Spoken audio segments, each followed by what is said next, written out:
Motor Week is made possible by Auto Value and Bumper to Bumper and TireRack.com. Well, a Chrysler-made front-drive V6. That's good to hear. Thanks, Beth. Now, that new J-body, along with Chrysler's better-known joint project with Maserati, are part of a current trend in the auto industry. Everybody wants to make upmarket cars. Obviously, upmarket models are not only more prestigious, they're also a lot more profitable. So it's probably no surprise that Chrysler seems to be one of the most aggressive companies following this trend, though this time it was almost as much a matter of circumstance as it was a plan. That plan has spawned the Chrysler P-Cars, the 1987 Dodge Shadow and Plymouth Sundance, subcompacts for that currently popular upwardly mobile marketplace. With a wheelbase of 97 inches, the P-Car fits neatly between the K-Car Aries Reliant and L-Car Omni Horizon. Their sedan shapes are really well-disguised hatchbacks, and one look at either the 3- or 5-door tells you they're both handsomely styled and well-equipped for their slightly higher-class mission. But it wasn't always.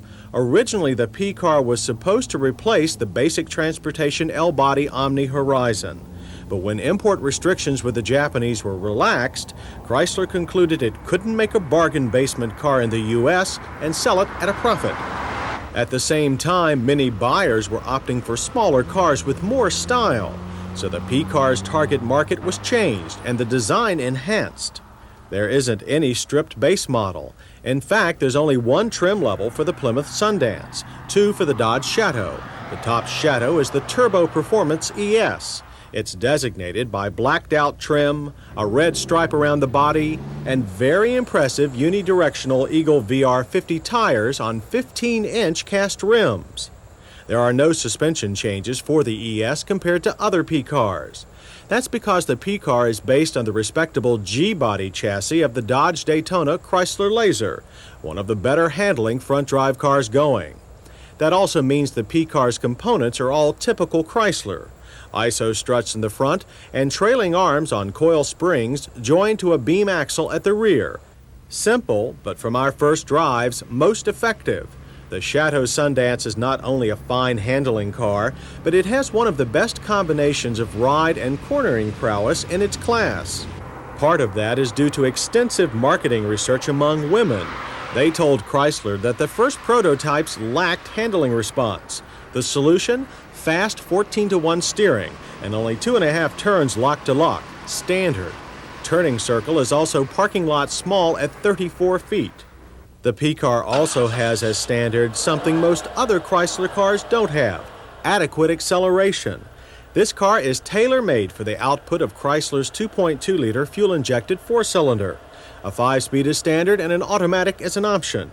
0 to 60 by our measure in this prototype car was 12.5 seconds, good for its class. Passing time from 40 to 55 is also good at 5 seconds flat.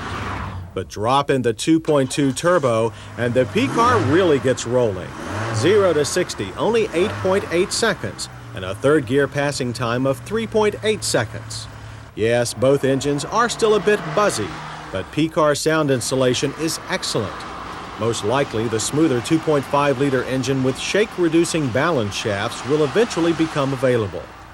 Creature comforts come high on the P-Car list. The standard cloth-covered bucket seats recline and have good body support in all areas. Front headroom is plentiful. Chrysler will offer a lot of luxury options in the P-Car, including a pop-up sunroof. And such things as power windows, door locks, tilt wheel, and power outside mirrors have never been offered in a Chrysler-made subcompact before. One of the things we did find lacking inside the P-Car was dash styling. It functions all right and ventilation is first-rate, but it still looks like it was meant for an inexpensive car. Instrumentation is impressive, with a tach and everything except an oil pressure gauge standard. Yet their faces are all just too plain in appearance. Turbo models have a center-mounted boost gauge.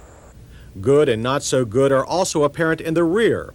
Entry, even on the 2-door, is fine, as is headroom. All models also have either a full or split folding rear seat. But the folding seat is again a frugal design, so the bottom cushion is too low for best comfort. On the other hand, raise the hatch and the P-Car will set a new standard of versatility. It's huge in there, and it reminds you of a Saab 900 hatchback. The sill is high, but again, a change here would have meant a new chassis and much higher manufacturing cost.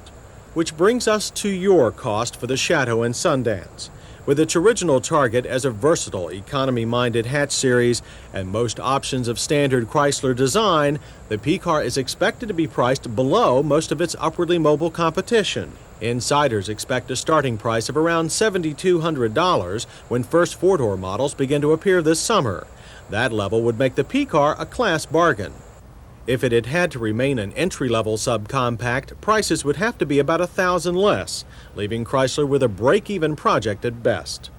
But is this changeling Shadow Sundance going to be able to compete even with new clothes?